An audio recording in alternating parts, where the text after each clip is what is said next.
Saya Fadil, saya Baca Zikri. Baiklah, di sini kami akan mempresentasikan hasil diskusi kami dengan judul teori permainan. Baik, di sini kami akan menjelaskan tentang teori permainan. Yang pertama ada game teori. Teori permainan membahas perilaku dua orang atau lebih yang sedang terlibat dalam adu strategi, di mana pilihan salah satu pemain akan mempengaruhi pilihan strategi pemain yang lain, sehingga masing-masing pemain menemukan pilihan strategi yang dapat memaksimumkan kesejahteraan mereka. Teori permainan merupakan suatu model matematika yang digunakan dalam situasi konflik atau persaingan antara berbagai kepentingan yang saling berhadapan sebagai pesaing. Dalam permainan, peserta adalah pesaing. Keuntungan bagi yang satu merupakan kerugian bagian yang lain. Selanjutnya ada konsep dasar teori permainan. Konsep dasar teori permainan adalah pemain, strategi, dan payoff. Pemain dalam teori permainan dapat berupa individu atau kelompok yang terlibat dalam suatu permainan. Strategi adalah tindakan yang diambil oleh pemain untuk mencapai tujuan tertentu dalam permainan. Payoff adalah hasil akhir dari permainan yang mempengaruhi keuntungan atau kerugian pemain. Yang selanjutnya ada corporate conflict. Konflik sudah muncul seiring dengan kemunculan peradaban manusia. Ketika individu atau kelompok mulai merasakan tekanan dari individu atau kelompok lain, maka muncullah konflik. Dalam setiap konflik, mereka yang terlibat dalam konflik memiliki dalih dan cara untuk menyelesaikan konflik itu. Nalar akhirnya menjadi alasan dari setiap pemilihan penyelesaian konflik. Selanjutnya, business competition dalam suatu dunia usaha yang sangat kompetitif. Sifatnya, salah satu permasalahan yang sangat relevan bagi pihak eksekutif ialah mempelajari atau paling tidak memperkirakan kegiatan atau reaksi dari pihak kompetitor. Seandainya eksekutif dapat melakukan perhitungan guna mengetahui apa yang akan dilakukan oleh pihak lawan terlebih dahulu, maka perencanaan akan menjadi lebih mudah dan efektif, terutama dalam menyusun strategi untuk merebut pasar misalnya. Pengalaman tentang tingkah laku seorang saingan akan memudahkan untuk meramalkan strategi apa yang akan dilakukan. Dalam hal ini, di mana informasi semacam itu tersedia, dimungkinkan untuk memilih keputusan-keputusan yang memaksimumkan firm's expected returns setelah memperhitungkan pengaruh yang ditimbulkan oleh tindakan pihak lawan. Selanjutnya, sejarah game teori. Teori permainan pertama kali dipertemukan oleh John von Neumann, yaitu seorang ahli matematikawan dan ahli ilmu ekonomi yang berasal dari Hungarian. Ia mengembangkan matematika model yang ditulis menjadi sebuah buku The Theory of Games pada tahun 1944. Ini berisi tentang teori matematika ilmu ekonomi organisasi sosial yang didasarkan pada sebuah teori strategi permainan yang dianggap sebagai pionir. Selanjutnya, semua situasi kompetitif yang mempunyai ciri-ciri atau sifat-sifat berikut dapat disebut sebagai permainan atau game, yaitu yang pertama adalah jumlah pemain terbatas. Yang kedua, untuk setiap pemain ada sejumlah kemungkinan tindakan yang terbatas. Yang ketiga, ada pertentangan kepentingan. Yang keempat, aturan permainan untuk mengatur di dalam memilih tindakan diketahui oleh setiap pemain. Dan yang terakhir, hasil seluruh kombinasi tindakan yang mungkin dilakukan berupa bilangan yang positif, negatif, atau no. Tanda negatif merupakan simbol kekalahan. Jadi, begitu permainan sudah selesai, pemain yang kalah akan membayar kepada pemenang sejumlah yang sudah ditentukan. Nilai ini dinamakan payoff. Aplikasi teori permainan dalam kehidupan sehari-hari. Teori permainan tidak hanya berlaku di dalam dunia akademis, tetapi juga dapat diterapkan dalam kehidupan sehari-hari. Salah satu contohnya adalah dalam konteks bisnis. Dalam dua bisnis, teori permainan dapat membantu kita untuk memahami strategi yang digunakan oleh pesaing kita dan membuat keputusan yang lebih cerdas. Sebagai contoh, ketika kita ingin menetapkan harga untuk produk kita harus mempertimbangkan harga yang ditawarkan oleh pesaing kita. Apabila kita menetapkan harga yang terlalu tinggi, maka konsumen akan beralih ke pesaing kita. Namun, apabila kita menetapkan harga yang terlalu rendah, maka kita akan kehilangan profit. Keuntungan belajar teori permainan. Belajar teori permainan memberikan keuntungan besar baik untuk kehidupan pribadi maupun profesional. Dalam kehidupan pribadi, teori permainan dapat membantu kita dalam mengambil keputusan yang lebih baik dan meminimalkan risiko kerugian. Contohnya, ketika kita ingin membeli mobil baru, kita dapat menggunakan teori permainan untuk memahami strategi penjual dan menentukan harga yang tepat untuk membeli mobil tersebut. Di sisi lain, dalam kehidupan profesional, teori permainan dapat membantu kita dalam mengembangkan strategi bisnis yang lebih baik. Misalnya, ketika kita berada dalam posisi manajemen, kita dapat menggunakan teori permainan untuk memahami tindakan pesaing dan mengembangkan strategi yang efektif dalam persaingan pasar. Nah, kesimpulannya, dalam rangka memperluas wawasan dan meningkatkan kemampuan analisis, belajar teori permainan sangat penting.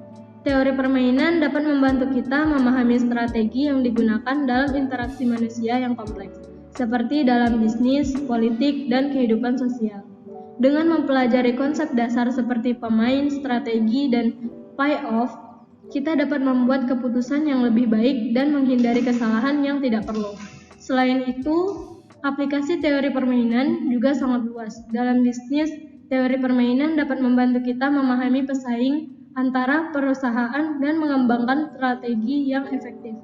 Di dunia politik, teori permainan dapat membantu kita memahami dinamika koalisi dan negosiasi. Dan dalam kehidupan sosial, teori permainan dapat membantu kita memahami konflik dan kerjasama antar individu dan kelompok.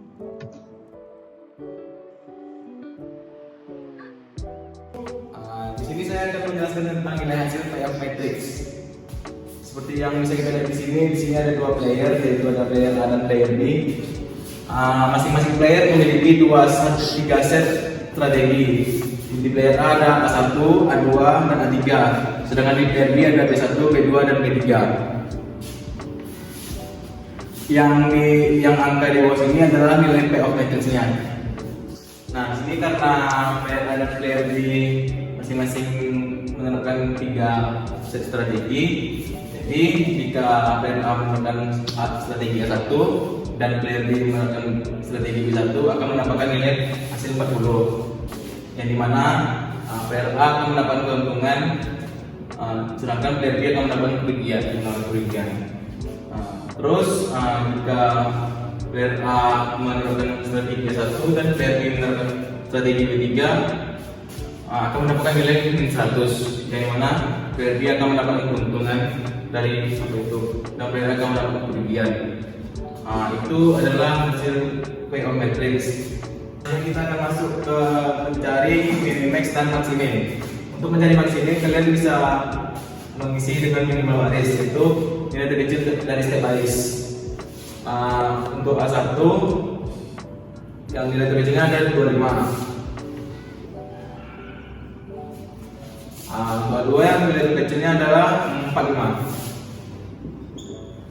Dan untuk A3 nilai terkecilnya 40. Jadi di sini maksimumnya adalah nilainya 45.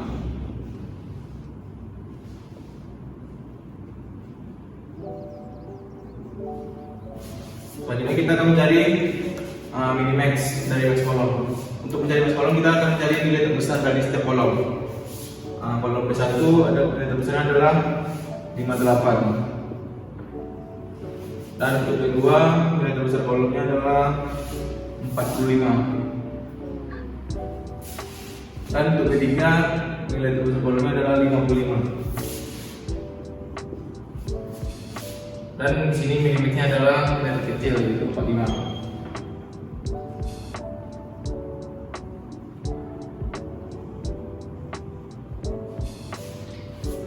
Nah, di sini kita mendapatkan nilai maksimin dari minimal baris adalah 45.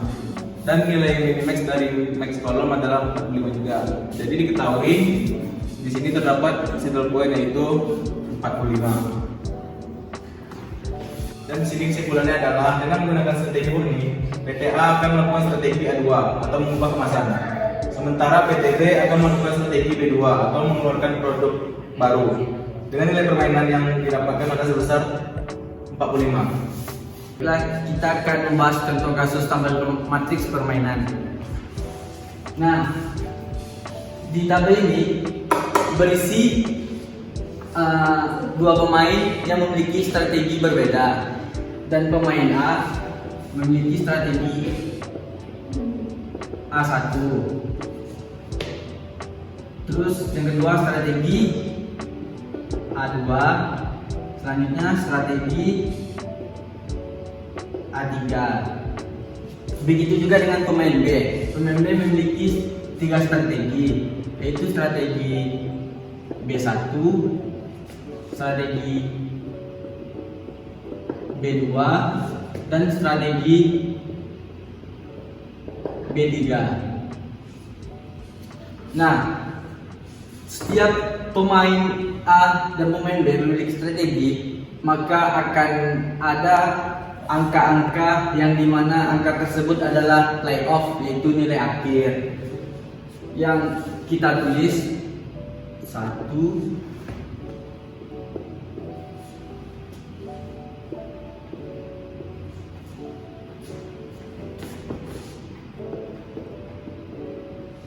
Nah, arti dari bilang-bilang ini yaitu nilai akhir, nilai hasil atau playoff, yang artinya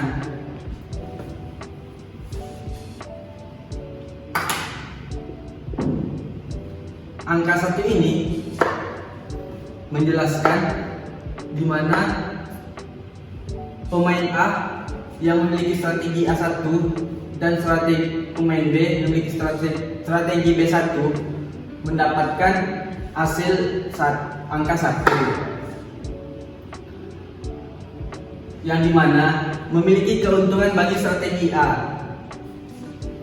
Nah, yang contoh yang selanjutnya negatif 1, yaitu di strategi A, dan pemain B di strategi B3, yaitu min 1 atau negatif 1, yang dimana ini sama saja menguntungkan bagi pemain B3 dan merugikan pemain A3.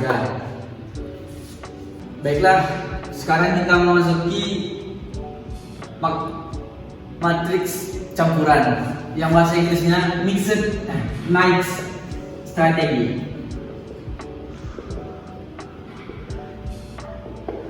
Nah, ini contoh playoff matriksnya. Yang pertama, kita harus mencari nilai minimal baris dan maksimal baris yang berada di sini sebelah kanan, yaitu minimal baris, nilai minimal baris, dan yang di bawah yaitu maksimal kolom.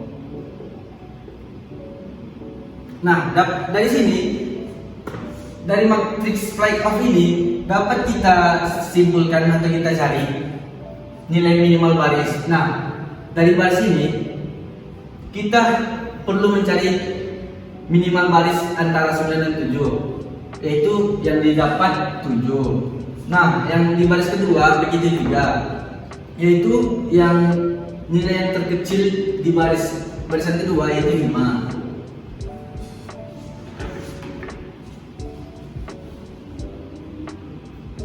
Nah, seperti itu juga dengan maksimal kolom. Kita tarik kolom dari atas ke bawah, yaitu ada 9 dan 5. Nilai yang paling besar yaitu 9, dapat ditulis dengan 9. Dan kolom yang kedua yaitu 7 dan 11, dapat kita tulis 11 karena nilai maksimal nilai paling tinggi.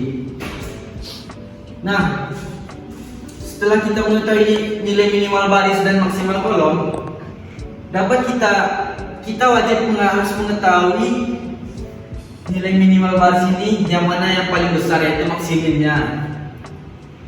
Di sini jelas 7 nilai maksimum.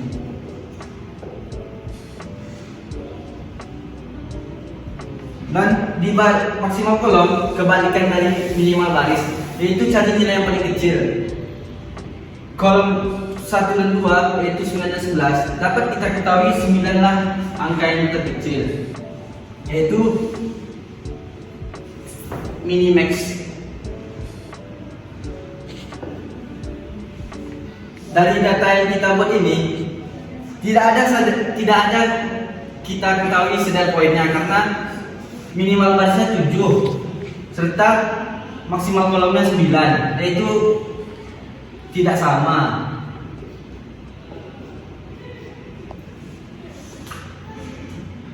Nah, opsi yang kedua,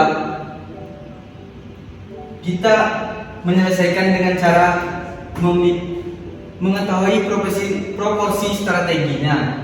Nah, baik, kita hapus dulu. Nah, setelah kita menyelesaikan strategi pertama, tidak dapat diketahui titik saddle pointnya.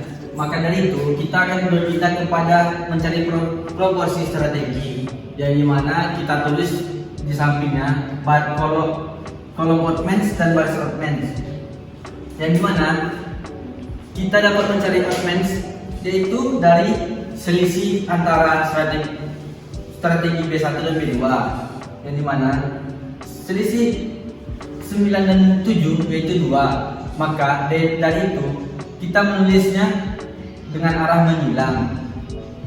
Begitu juga yang di bawah, 5 dengan 11 selisihnya adalah 6, kita taruh menyilang ke atas. Nah, nilai oddman yang di bawah kita seperti yang di atas juga menyilang. Nah, untuk dapat mengisi kolom ini kita harus tahu selisih antara 7 dan 11 yaitu 4.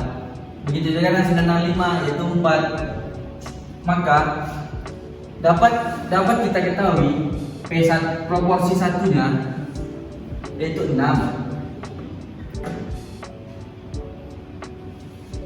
Rumusnya adalah 6 per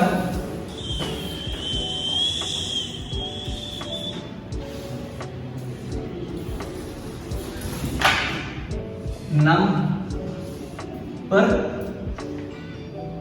nilai oddsman-nya yaitu 6 tambah 2 sama dengan 6 per 8. Kita sederhanakan menjadi sama-sama dapat dibagi 2 yaitu 3 per 4. Nah, kita mencari proporsi yang kedua yaitu nilainya adalah 2 dan masukkan rumusnya. Rumus yang di bawah yaitu nilai oddman 6 ditambah 2 sama dengan 2 per 8. Sama-sama kita sederhanakan atas dan bawah, sama-sama dibagi 2 yaitu 1 per 4. Nah, kembali ke oddman yang di bawah, dapat kita tulis Q1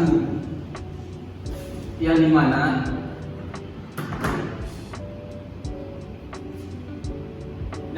kita ketahui nilai Q1 nya 4.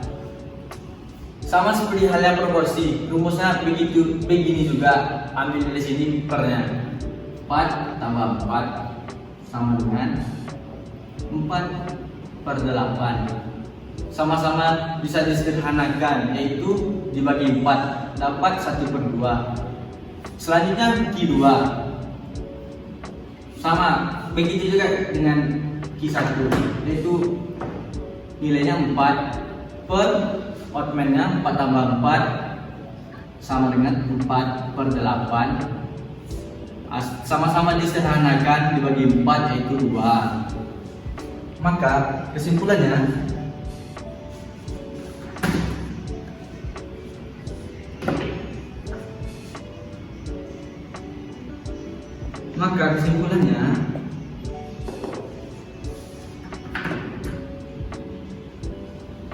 player A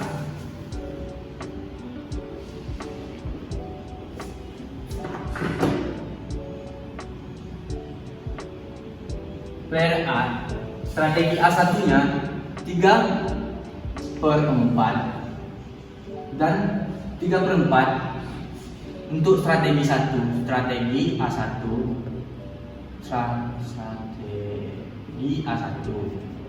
dan 1 per 4 untuk strategi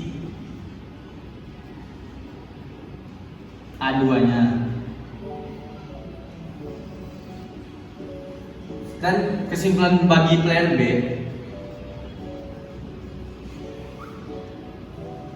player B-nya yang key. Jadi kesimpulannya, 1/2 buat strategi B1 dan 1/2 strategi B2.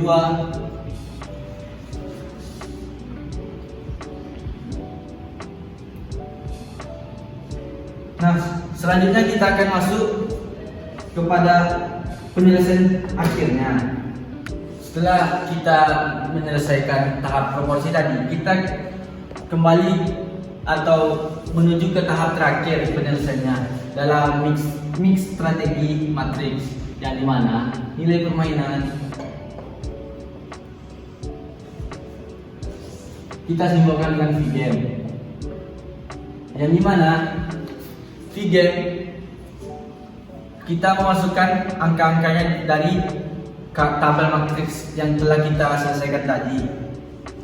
Nah, buat rumus V-game, kolom ke bawah dikali oddsman per oddsman, yaitu kolom yang pertama yaitu 9, buka kurung 9 dikali oddsman-nya itu 6 kali 6 tutup kurung, lalu ditambah di kolom yang di bawah yaitu 5, buka kurung 5 dikali oddsman-nya itu 2, 5 kali 2 tutup kurung dibagi oddsman-nya itu 6 tambah 2. Nah, langsung saja menyelesaikannya. 9 kali 6 itu 54.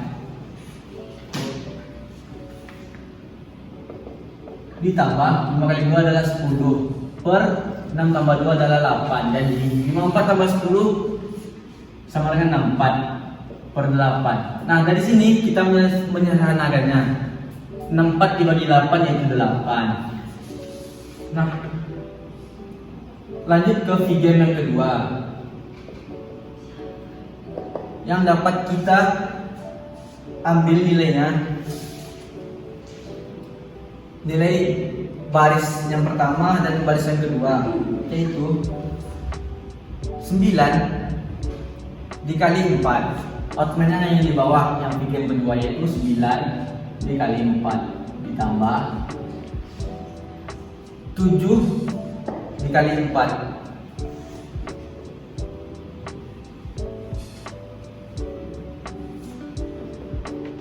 per oddsman-nya itu 4 dan 4 yaitu 4 tambah 4 sama dengan 9 kali 4 yaitu 36 ditambah 7 kali 4 28 per 4 kali tambah 4 yaitu 8.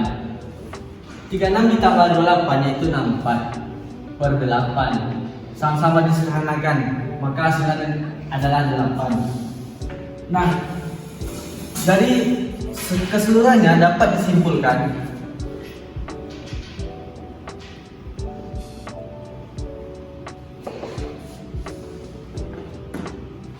dengan menggunakan strategi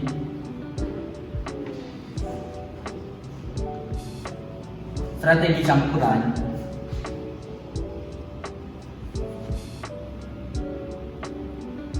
pemain A ataupun PTA melakukan strategi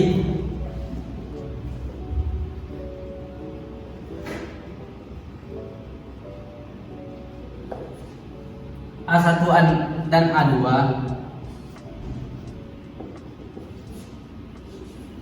dengan proporsi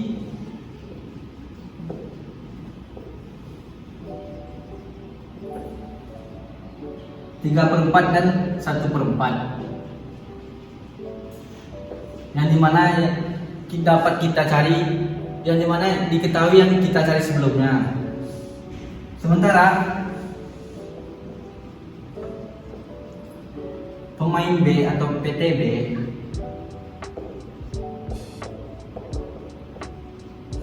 melakukan strategi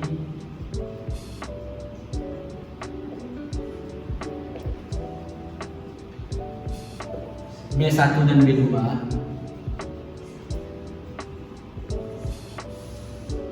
dengan proporsi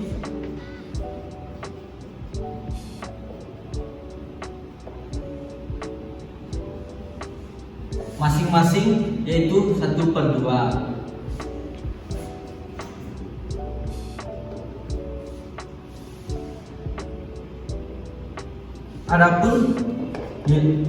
Adapun nilai permainannya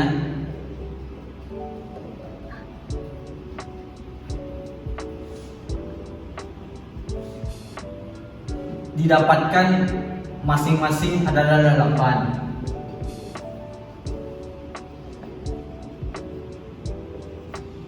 Nah, baiklah, sampai di sini terkait strategi campuran. Nah, yang terakhir kita akan membahas tentang mixed strategy with dominance reduction method, yang artinya metode reduksi baris dan kolom jika metriknya lebih dari 2x2 dan metrik baris dan kolom hanya ada 2. Nah, di sini player B ada 4, yang artinya lebih dari 2 metrik. Nah, di player A juga ada 3, artinya lebih dari 2 metrik. Nah, di sini kita akan menyederhanakan menjadi metrik 2x2. Langkah yang pertama yaitu kita cari min kolom. Nah, pertama-tama kita akan mencari nilai minimal dari player A. Di sini ada 5, min 3, 3, min 4. Nilai minimalnya adalah min 3. Di sini ada min 4, 5, 4, dan 5. Nilai minimalnya adalah min 4. Di sini ada 4, min 4, min 3, dan 3. Nilai minimalnya adalah min 4. Nah, di minimal kolom ini kita akan mencari yang namanya maksimin, yaitu nilai terbesar dari kolom ini. Yang terbesar sudah pasti adalah min 3. Tentu saja ini adalah maksimin.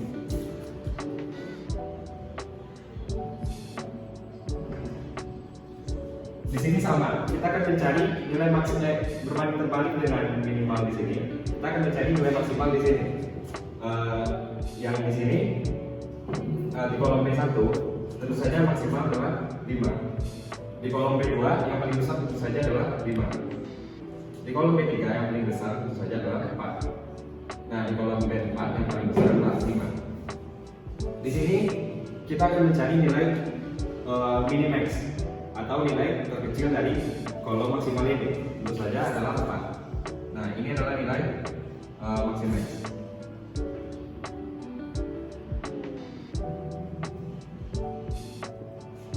Nah, karena hasil maksimin dan minimaxnya tidak sama, maka tidak ada set poinnya. Yang artinya kita harus mengerjakannya dengan metode mixed strategy. Nah, kita akan memakai cara dominance reduction method. Yang pertama itu kita akan mereduksi hingga baris tersisa 2. Nah, kita akan mereduksi baris A ini agar tersisa 2. Caranya adalah dengan cara mentotalkan baris A1, A2, dan A3. Yang pertama, total A1 adalah 9. Total baris A2 ialah 10.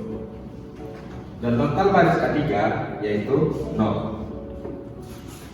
Nah, setelah total baris A didapat, kita akan mencari nilai terkecil dari total baris A, yaitu 0. Karena di sini 0 mendominasi, maka kita akan menarik garis untuk mereduksi baris A3. Nah, selanjutnya kita akan mereduksi kolom dari B1, B2, B3, dan B4. Caranya sama, kita harus mencari, kita terlebih dahulu harus mencari total dari setiap kolom.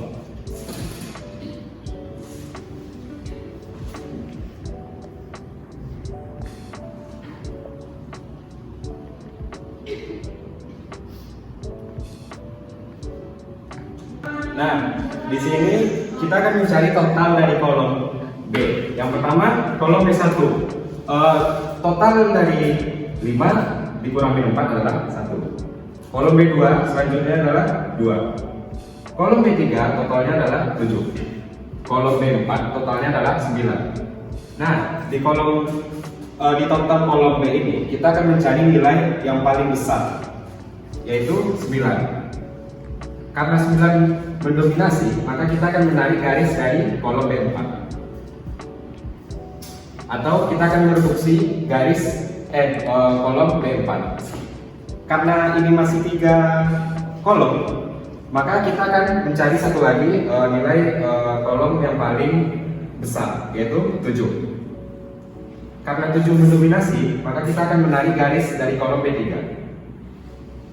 Nah, ini adalah tabel hasil reduksi dari tabel sebelumnya, di mana yang tersisa ialah baris B1, baris A1 dan baris A2, dan kolom B1 dan kolom B2. Selanjutnya kita akan mencari masing-masing oddsman dari setiap baris dan kolom. Yang pertama itu kita mencari oddsman A1, di mana 5 dan B3 itu perbandingannya adalah 8. Yang baris kedua adalah A2, di mana B4 dan 5 perbandingannya adalah 9. Nah, untuk oddsman selanjutnya atau oddsman kolom dari player B ialah 5 dan B4 perbandingannya adalah 9. Min 3 dan 5 perbandingannya adalah 8. Nah, yang terakhir kita akan mencari proporsi dari tiap-tiap baris dan kolom. Yang pertama itu kita akan mencari proporsi dari baris A1, disimbolkan dengan P1. Nah, caranya itu adalah pertama kita akan mengambil pembilangnya itu ialah 9. Dan penyebutnya adalah oddsman dari baris A, yaitu 9 ditambah 8. Yang hasilnya ialah 9 per 17. Nah, untuk proporsi 2 sama caranya. Pembilangnya adalah 8 dan penyebutnya adalah oddsman baris A1, yaitu hasilnya adalah 8 per 17. Nah, untuk untuk proporsi di kolom B disimbolkan dengan Q1. Caranya sama seperti itu.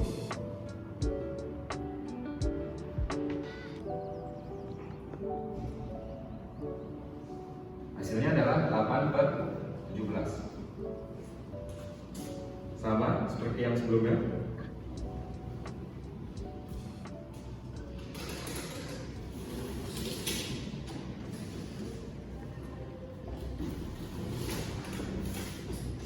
Hasilnya adalah 9 per 17.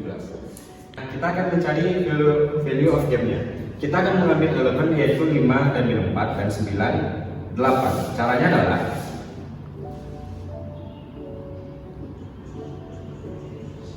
buka kurung. Di sini kita akan menaruh 5 kali 9 tutup kurung tambah min 4 dikali 8 tutup kurung per 9 ditambah 8. Hasilnya ialah 45 ditambah 32 per ini min per 17. Nah, ini harus kita sederhanakan lagi, yaitu didapatkan 13 per 17. Karena ini masih dalam bentuk belum bentuk bilangan, maka kita sederhanakan lagi dengan mendapatkan hasil 0,76. Selanjutnya kita akan mencari value of game yang kolom B. Caranya adalah kita akan memakai elemen 5 dan 3 dan 8, 9. Caranya ya buka kurung 5 dikali 8 ditambah min 3 dikali 9 per 8 ditambah 9. Dapatkan hasilnya adalah 40 per 17. Ini harus kita sederhanakan lagi dengan mendapatkan hasil 13/17. Sama, karena ini belum berbentuk bilangan, maka akan kita sederhanakan pembilangan dengan mendapatkan hasil 0,76. Nah, kesimpulan dari soal tersebut ialah strategi campuran, PTA akan melakukan strategi A1 dan A2 dengan proporsi 9/17 dan 8/17, sementara PTB akan melakukan strategi B1 dan B2 dengan proporsi 8/17 dan 9/17. Adapun dengan permainan yang didapatkan dari soal tersebut adalah 0,76. Demikianlah hasil presentasi kami. Apabila ada kekurangan mohon dimaafkan, dan saya harap teman-teman dapat memahami materi yang sudah kami paparkan. Demikian, wassalamualaikum warahmatullahi wabarakatuh.